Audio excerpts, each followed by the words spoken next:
गांव के बाहरी किनारे पर पसरी शांति में हवा एक ठंडी चादर की तरह लिपटी थी। रात के गहरे रंग ने हर चीज को अपनी आगोश में ले लिया था, सिवाय उन टिमटिमाते तारों के जो किसी पुरानी कहानी के बिखरे हुए मोती लग रहे थे। मीना अपने पुराने लकड़ी के मकान के बाहर खड़ी थी। उसकी आंखें दूर घने जंगल की ओर टिकी थीं। जंगल जो गांव को सदियों से घेरे हुए था, एक अनबुझी पहेली की तरह दिखता था। उसकी आकृति अंधेरे में भी एक विशालकाय, डरावनी उपस्थिति महसूस कराती थी। मीना, रात गहरा रही है, अंदर आ जाओ। उसकी दादी की आवाज ने हवा में तैरते सन्नाटे को तोड़ा। आवाज में हल्की सी चिंता थी, एक ऐसी चिंता जो गांव के हर बूढ़े चेहरे पर छाई रहती थी जब सूरज डूबता था। मीना ने एक लंबी सांस ली। ठंडी हवा उसके फेफड़ों में भर गई। बस दादी, बस इस जंगल को देख रही थी, ये कितना शांत और डरावना है एक साथ। दादी दरवाजे पर खड़ी हो गईं। उनकी झुर्रीदार उंगलियां लकड़ी के फ्रेम को कसकर पकड़े हुए थीं। शांत? ये सिर्फ तुम्हें शांत लगता है मेरी बच्ची। इस जंगल की अपनी आवाजें हैं, अपनी कहानियां हैं, और उनमें से कुछ कहानियां वे तुम्हें रातों को सोने नहीं देंगी। उनकी आवाज में एक अजीब सी गंभीरता थी जो मीना को हमेशा से परेशान करती थी। कौन सी कहानियां दादी? वही पुरानी बातें, भूतों और चुड़ैलों की? मीना ने हंसने की कोशिश की, पर उसके गले में डर की एक गांठ सी महसूस हुई। दादी ने अपना सिर हिलाया। ये सिर्फ पुरानी बातें नहीं है मीना, ये सच्चाई है। इस जंगल में कुछ ऐसा है जो सदियों से सोया हुआ है, और जब वो जागता है तो गांव पर कहर टूटता है। उनकी आंखें जो अक्सर प्यार और दया से भरी रहती थीं, अब एक अजीब सी चमक लिए थीं। लेकिन क्या है वो, कोई नहीं बताता। सब बस फुसफुसाते हैं और डरते हैं। मीना की आवाज में एक अधीरता थी। वो शहर से यहाँ आई थी अपनी दादी के साथ रहने, कुछ शांति खोजने, पर इस गांव की शांति में एक अजीब सा डर छिपा था। कोई नहीं बताता, क्योंकि कोई नहीं जानता कि उसे कैसे रोका जाए। ये एक प्राचीन शक्ति है मीना, ये जंगल की आत्मा है, या शायद उससे भी कुछ ज्यादा। दादी ने अपने होंठ भींचे जैसे कोई कड़वी दवा पी रही हो। ये हर कुछ दशकों में जागता है, और जब ये जागता है तो युवा लोग वे गायब होने लगते हैं। मीना का दिल तेजी से धड़का। गायब? कहाँ गायब हो जाते हैं? कोई नहीं जानता, वे बस चले जाते हैं। एक रात वे बिस्तर पर सोए हुए होते हैं और अगली सुबह वे नहीं होते। कोई निशान नहीं, कोई चीख नहीं, बस एक खाली जगह। दादी ने अपनी आंखें बंद कर ली, जैसे उस भयावह दृश्य को अपनी आंखों के सामने से हटाना चाहती हों। और फिर कुछ दिनों बाद उनकी आत्माएं जंगल से वापस आती हैं, पर वे अब इंसान नहीं होते। क्या मतलब? मीना की आवाज मुश्किल से निकली। वे जंगल के गुलाम बन जाते हैं। उनकी आंखें खाली होती हैं, उनके चेहरे पर एक अजीब सी मुस्कान होती है। वे अपनी ही परछाई बन जाते हैं जो जंगल के इशारे पर नाचती है। दादी ने अपनी आंखें खोली और मीना की आंखों में देखा, और वे गांव में आतंक फैलाते हैं। वे उन लोगों को ढूंढते हैं जो अभी तक जंगल के चंगुल में नहीं फंसे हैं। मीना ने एक कदम पीछे लिया। ये सब इतना अविश्वसनीय था, फिर भी दादी की आंखों में सच्चाई की चमक उसे डरा रही थी। तो फिर हम क्या करें? हम बस इंतजार करें? नहीं, हम प्रार्थना करते हैं, हम खुद को बचाते हैं। हम जंगल में नहीं जाते, खासकर रात में, और हम उसकी आवाजों को नहीं सुनते। दादी ने अपना हाथ बढ़ाया और मीना के कंधे पर रखा। उनकी उंगलियां ठंडी थीं। अब अंदर आ जाओ, ये रात बाहर रहने के लिए नहीं है। मीना ने एक आखिरी नजर जंगल पर डाली। अब वो सिर्फ शांत और डरावना नहीं लग रहा था, वो एक भूखा जानवर लग रहा था जो अंधेरे में छिपा हुआ था, अपने शिकार का इंतजार कर रहा था। वो डरते डरते दादी के पीछे घर के अंदर चली गई। अंदर घर की पुरानी लकड़ी की दीवारें भी रात के सन्नाटे में एक अजीब सी आवाज कर रही थीं। मीना बिस्तर पर लेटी थी, उसकी आंखें खुली थीं। दादी की बातें उसके दिमाग में घूम रही थीं। युवा लोग गायब हो जाते हैं, उनकी आत्माएं वापस आती हैं, जंगल के गुलाम। ये सब एक बुरा सपना लग रहा था। क्या तुम सो गई मीना? दादी की आवाज अंधेरे में गूंजी। नहीं दादी, मैं सो नहीं पा रही हूँ। मीना ने अपनी करवट बदली। ये डरावना है। मुझे पता है, पर हमें मजबूत रहना होगा। दादी ने लंबी सांस ली। ये जंगल, इसने बहुत कुछ देखा है, और हम भी। ये हमारी नियति है। क्या कोई तरीका नहीं है इसे रोकने का, इस शाप को तोड़ने का? मीना ने पूछा। कोई नहीं जानता। कुछ कहानियां कहती हैं कि एक प्राचीन पेड़ है जंगल के केंद्र में। वो पेड़ इस शक्ति का स्रोत है। अगर उसे नष्ट कर दिया जाए, पर कोई वहां तक पहुंचने की हिम्मत नहीं करता। और अगर कोई पहुंच भी जाए, तो उसे नष्ट करने की शक्ति किसके पास है? दादी की आवाज में निराशा थी। मीना ने अपनी आंखें बंद कर लीं।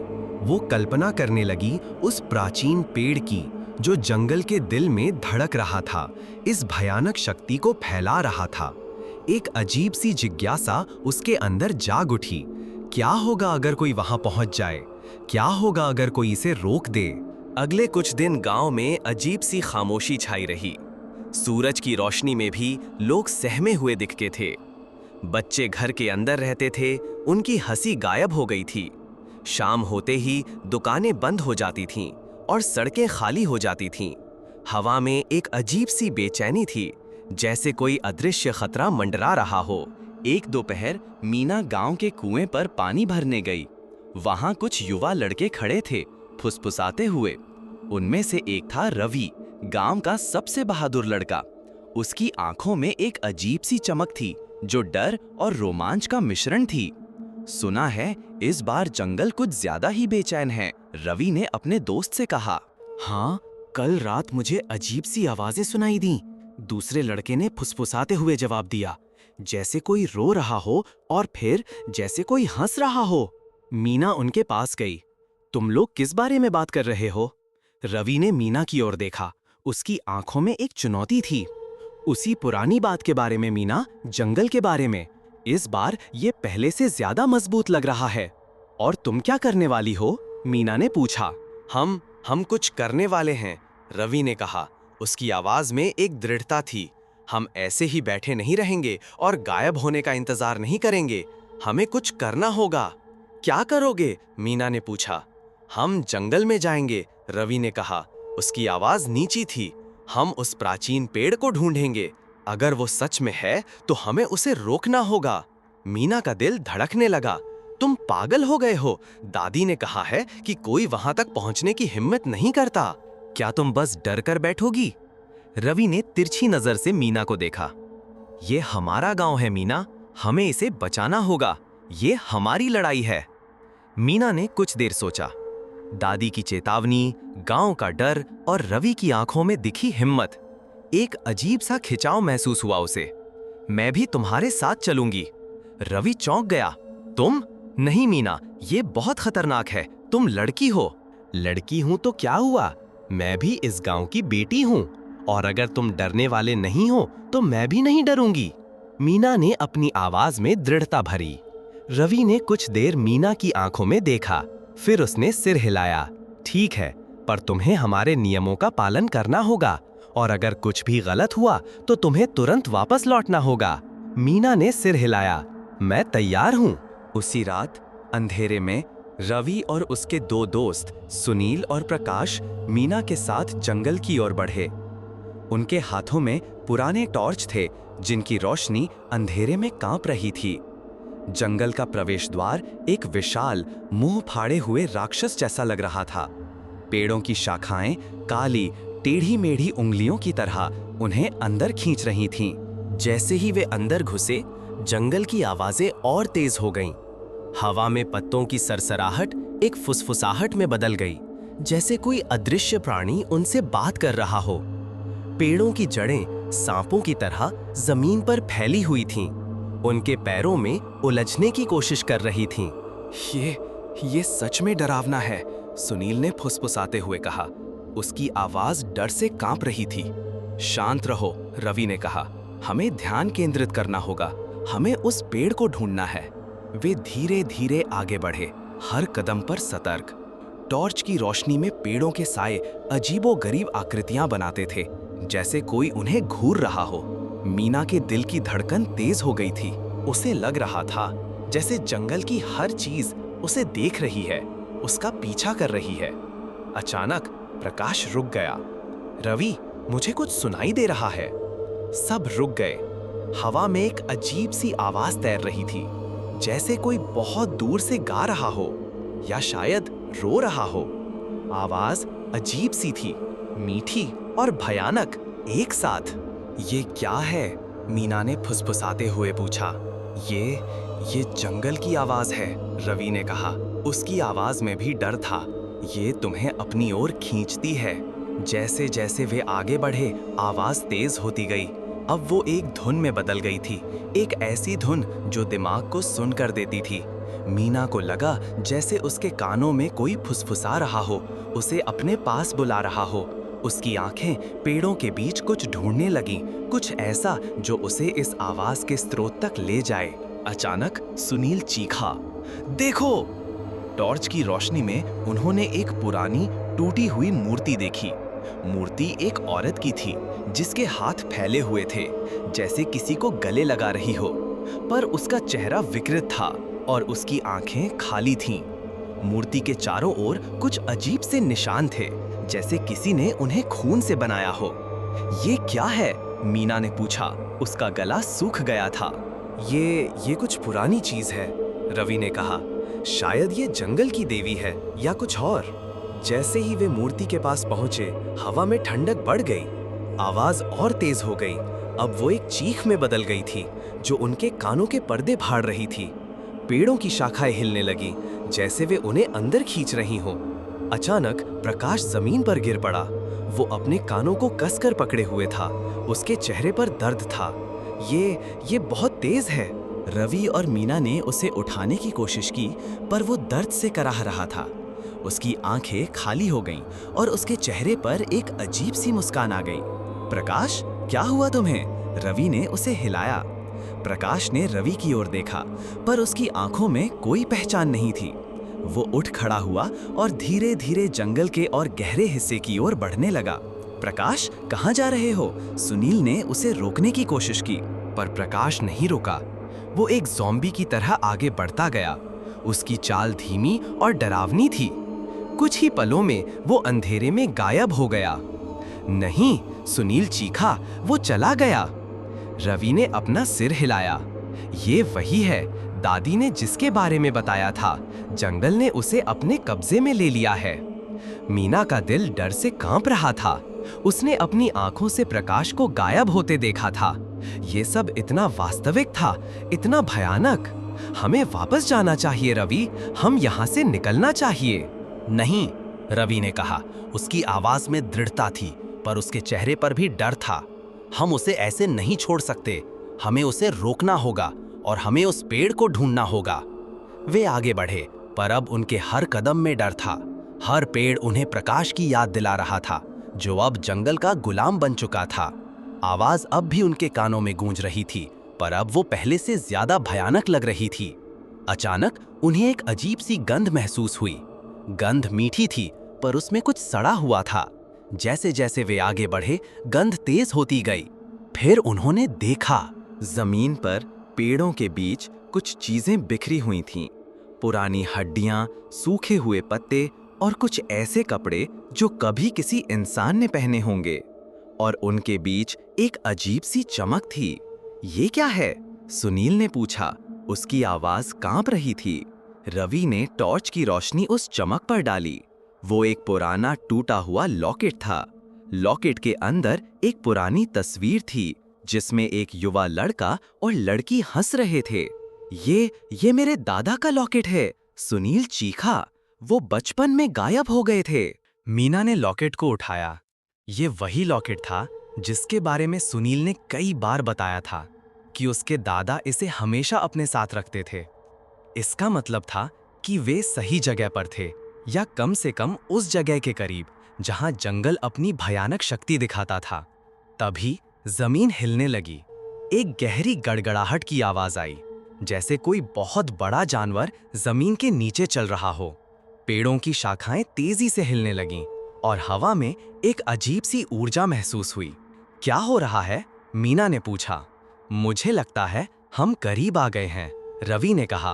उसकी आंखें अंधेरे में कुछ ढूंढ रही थीं। गड़गड़ाहट तेज होती गई और फिर एक विशाल काली छाया उनके सामने उभरी। छाया इतनी बड़ी थी कि उसने चांद की रोशनी को भी ढक लिया। जैसे ही वे करीब आए, उन्होंने देखा कि ये एक पेड़ था, एक बहुत ही विशाल प्राचीन पेड़। उसकी जड़ें जमीन में इतनी गहराई तक फैली हुई थीं कि वे एक भूल भुलैया जैसी लग रही थीं। पेड़ का तना काला और विकृत था, जैसे उसमें अनगिनत चेहरे और हाथ छिपे हों, और उसकी शाखाएं वे आसमान को चीर रही थीं, जैसे वे किसी भयानक चीज को पकड़ना चाहती हों। ये वही है, रवि ने फुसफुसाते हुए कहा। वो प्राचीन पेड़। पेड़ से एक अजीब सी रोशनी निकल रही थी जो अंधेरे में चमक रही थी। रोशनी हरी थी और उसमें कुछ अजीब सी आकृतियां घूम रही थीं, जैसे आत्माएं नाच रही हों। और पेड़ के तने से वही भयानक आवाज आ रही थी जो उनके दिमाग को सुन्न कर रही थी। हमें इसे रोकना होगा, मीना ने कहा। उसकी आवाज में डर के बावजूद एक दृढ़ता थी। पर कैसे? मुझे नहीं पता, रवि ने कहा, पर हमें कुछ करना होगा। अचानक पेड़ से एक तेज हवा चली। हवा इतनी तेज थी कि वे जमीन पर गिर पड़े। जब उन्होंने अपनी आंखें खोलीं तो उन्होंने देखा कि पेड़ से कुछ बाहर निकल रहा था। वे आकृतियां थीं, धुंधली और पारदर्शी। वे हवा में तैर रही थीं और उनकी आंखें खाली थीं। वे इंसान लग रहे थे, पर उनके चेहरे पर कोई भावना नहीं थी। वे वही थे जो जंगल के गुलाम बन गए थे। वे आ रहे हैं, सुनील चीखा। आकृतियां धीरे धीरे उनकी ओर बढ़ने लगी। उनकी चाल धीमी थी, पर उनकी आंखों में एक अजीब सी चमक थी जो उन्हें डरा रही थी। भागो, रवि चीखा। वे उठ खड़े हुए और भागने लगे, पर आकृतियां तेजी से उनका पीछा करने लगीं। जंगल में भागना मुश्किल था। जड़ें उनके पैरों में उलझ रही थीं और शाखाएं उन्हें रोक रही थीं। तभी मीना को एक विचार आया। उसने दादी की बात याद की। ये जंगल की आत्मा है, या शायद उससे भी कुछ ज्यादा। और उस भयानक पेड़ की बात। रवि, हमें पेड़ को नष्ट करना होगा, मीना चीखी। यही एकमात्र तरीका है। कैसे? रवि ने पूछा। वह हाँफ रहा था। मुझे नहीं पता, पर हमें कुछ करना होगा, मीना ने कहा। एक आकृति उनके करीब आ गई। वह एक युवा लड़की की तरह दिख रही थी, जिसके बाल बिखरे हुए थे। उसकी आंखें खाली थीं और उसके चेहरे पर एक अजीब सी मुस्कान थी। रवि, सुनील, तुम पेड़ को विचलित करो, मैं कुछ करने की कोशिश करती हूँ, मीना ने कहा। रवि और सुनील ने सिर हिलाया और वे आकृतियों की ओर दौड़े, उन्हें दूर धकेलने की कोशिश कर रहे थे। मीना पेड़ की ओर भागी। पेड़ विशाल था और उसकी जड़ें जमीन में गहराई तक धसी हुई थीं। मीना ने अपनी आंखें बंद कर लीं और उसने अपनी सारी शक्ति बटोरी। उसे दादी की बातें याद आईं, गांव के लोगों का डर और उन सभी की आत्माएं जो इस जंगल में फंस गई थीं। उसने महसूस किया कि उसके अंदर कुछ जाग रहा है, कुछ ऐसा जो उसे इस पेड़ से लड़ने की शक्ति दे सकता है। उसने अपने हाथों को पेड़ के तने पर रखा। तना ठंडा और खुरदुरा था, जैसे वो जीवित हो। जैसे ही उसके हाथों ने पेड़ को छुआ, उसे एक अजीब सी ऊर्जा महसूस हुई। ऊर्जा उसके शरीर में दौड़ने लगी। उसे एक अजीब सी गर्मी महसूस हुई। तभी पेड़ से एक तेज चीख निकली। चीख इतनी भयानक थी कि मीना को लगा जैसे उसके कान फट जाएंगे। पेड़ हिलने लगा और उसकी शाखाएं तेजी से हिलने लगी, जैसे वो दर्द में हो। ये काम कर रहा है, रवि चीखा। मीना ने अपनी आंखें खोलीं। पेड़ से हरी रोशनी और तेज हो गई थी और उसमें से कुछ अजीब सी आकृतियां निकल रही थीं, जो हवा में घुल रही थीं। पेड़ का तना फटने लगा और उसमें से कुछ काला तरल पदार्थ बहने लगा। आकृतियां जो उन्हें घेर रही थीं, अचानक रुक गईं। उनकी आंखों में चमक गायब हो गई और वे हवा में घुलने लगीं, जैसे वे कभी थीं ही नहीं। मीना ने अपनी सारी शक्ति बटोरी और उसने पेड़ को धकेलने की कोशिश की। पेड़ और तेज चीखा और फिर एक धमाके के साथ वो फट गया। एक तेज रोशनी निकली जिसने पूरे जंगल को रोशन कर दिया। रोशनी इतनी तेज थी कि मीना को अपनी आंखें बंद करनी पड़ी। जब उसने अपनी आंखें खोलीं तो उसने देखा कि पेड़ अब नहीं था। उसकी जगह पर एक बड़ा गड्ढा था और उसमें से कुछ अजीब सी ऊर्जा निकल रही थी। जंगल शांत हो गया था। हवा में अब कोई भयानक आवाज नहीं थी, सिर्फ पत्तों की सरसराहट थी और आकृतियां वे सब गायब हो गई थीं। रवि और सुनील मीना के पास दौड़े। उनके चेहरे पर राहत थी, पर उनकी आंखें अभी भी सदमे में थीं। हमने कर दिखाया, सुनील ने पूछा। उसकी आवाज कांप रही थी। मुझे लगता है, मीना ने कहा। वो हाँफ रही थी। उसके शरीर में दर्द था, पर उसके दिल में एक अजीब सी शांति थी। वे धीरे धीरे जंगल से बाहर निकले। जैसे ही वे गांव के करीब पहुंचे, उन्होंने देखा कि सूरज निकल रहा था। सूरज की किरणें जंगल पर पड़ रही थीं और जंगल अब शांत और सुंदर लग रहा था। गांव में लोग अपने घरों से बाहर निकल रहे थे। उनके चेहरे पर अजीब सी शांति थी, जैसे वे किसी बुरे सपने से जागे हों। दादी दरवाजे पर खड़ी थीं, उनकी आंखें दूर जंगल की ओर टिकी थीं। जैसे ही उन्होंने मीना, रवि और सुनील को देखा, उनके चेहरे पर एक मुस्कान आ गई। मुस्कान में राहत और गर्व था। तुम वापस आ गए, दादी ने कहा। उनकी आवाज में आंसू थे। हाँ दादी, मीना ने कहा, और हमने उसे रोक दिया। दादी ने मीना को गले लगा लिया। मुझे तुम पर गर्व है मेरी बच्ची, तुमने वो कर दिखाया जो कोई नहीं कर पाया। गांव में खुशी की लहर दौड़ गई। लोगों ने जश्न मनाना शुरू कर दिया। डर का माहौल खत्म हो गया था, पर मीना जानती थी कि ये सिर्फ एक शुरुआत थी। जंगल का शाप टूट गया था, पर उसकी यादें हमेशा उनके साथ रहेंगी। रात हुई। मीना अपने बिस्तर पर लेटी थी। उसकी आंखें खुली थीं। उसने खिड़की से बाहर देखा। जंगल अब शांत और सुंदर लग रहा था, पर उसे पता था कि उसकी गहराई में अभी भी रहस्य छिपे थे। अचानक उसे एक आवाज सुनाई दी। आवाज धीमी थी, पर उसमें एक अजीब सी धुन थी। ये वही आवाज थी जो उसने जंगल में सुनी थी, पर अब वो भयानक नहीं लग रही थी। वो मीठी थी और उसमें एक अजीब सी शांति थी। मीना बिस्तर से उठी और खिड़की के पास गई। उसने देखा कि जंगल से एक हल्की सी चमक निकल रही थी। चमक हरी थी और उसमें कुछ अजीब सी आकृतियां घूम रही थीं, पर वे अब डरावनी नहीं लग रही थीं। वे सुंदर थीं और उनमें एक अजीब सी चमक थी। मीना ने अपनी आंखें बंद कर लीं। उसे लगा जैसे जंगल उससे बात कर रहा हो, उसे कुछ बता रहा हो, पर वो समझ नहीं पा रही थी कि वो क्या था। अचानक उसे एक चेहरा याद आया। वो चेहरा प्रकाश का था, जो जंगल में गायब हो गया था। और फिर उसे एक और चेहरा याद आया, एक युवा लड़की का चेहरा जो आकृतियों में से एक थी। मीना ने अपनी आंखें खोलीं। उसने देखा कि चमक और तेज हो गई थी और उसमें से कुछ अजीब सी आवाजें निकल रही थीं, जैसे कोई फुसफुसा रहा हो। मीना, आवाज ने कहा। आवाज मीठी थी और उसमें एक अजीब सी मिठास थी। मीना का दिल धड़कने लगा। ये वही आवाज थी जो उसने जंगल में सुनी थी, पर अब वो भयानक नहीं लग रही थी। वो उसे बुला रही थी, उसे अपने पास खींच रही थी। कौन हो तुम? मीना ने फुसफुसाते हुए पूछा। मैं जंगल हूँ, आवाज ने कहा। मैं वो हूँ जो सदियों से सोया हुआ था और अब मैं जाग गया हूँ। मीना चौंक गई। पर हमने तुम्हें नष्ट कर दिया। तुमने सिर्फ एक हिस्से को नष्ट किया है, आवाज ने कहा।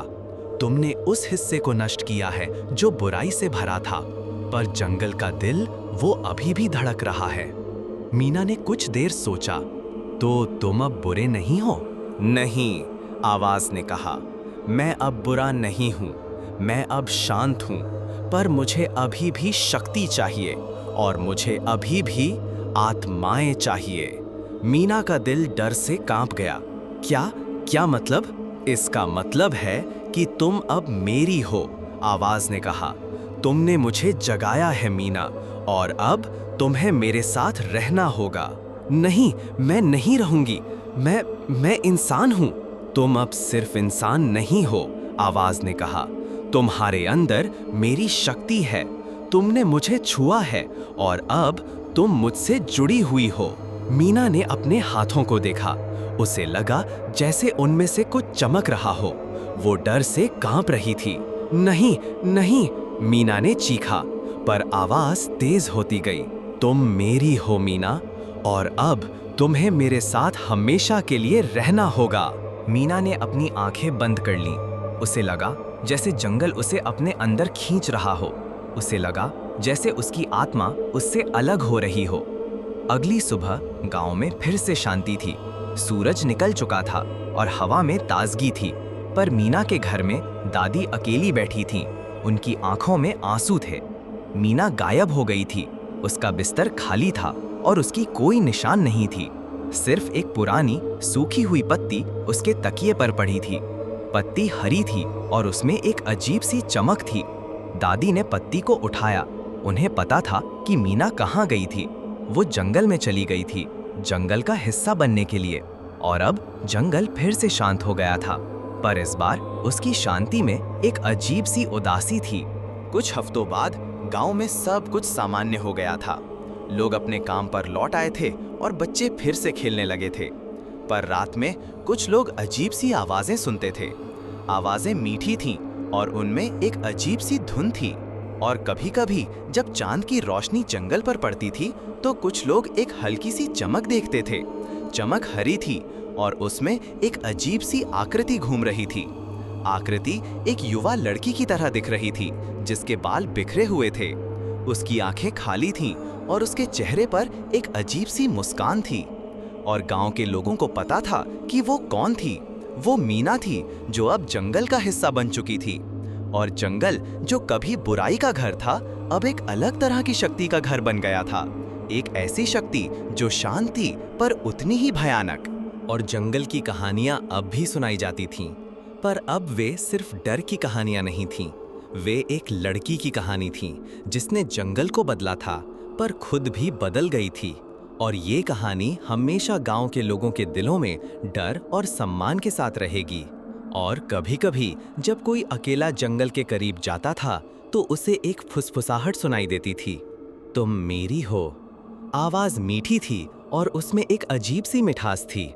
और उस आवाज को सुनकर लोगों को पता चलता था कि जंगल अभी भी जीवित था और वो अभी भी अपनी आत्माओं की तलाश में था।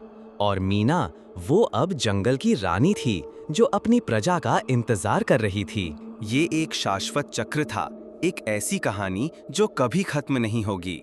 जंगल हमेशा रहेगा, अपनी आत्माओं को बुलाता रहेगा। और गांव हमेशा डरता रहेगा, पर फिर भी जीता रहेगा। और मीना वो हमेशा जंगल में रहेगी, एक चेतावनी और एक रहस्य बनकर।